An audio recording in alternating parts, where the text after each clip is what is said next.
So in this question we have given mass m1 equals to 6.00 kg is at the rest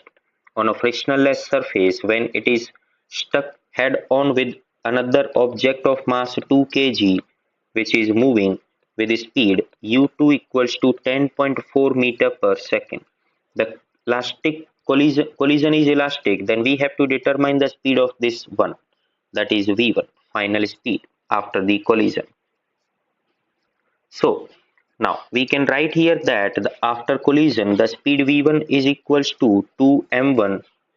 sorry, this speed is m1 minus m2 divided by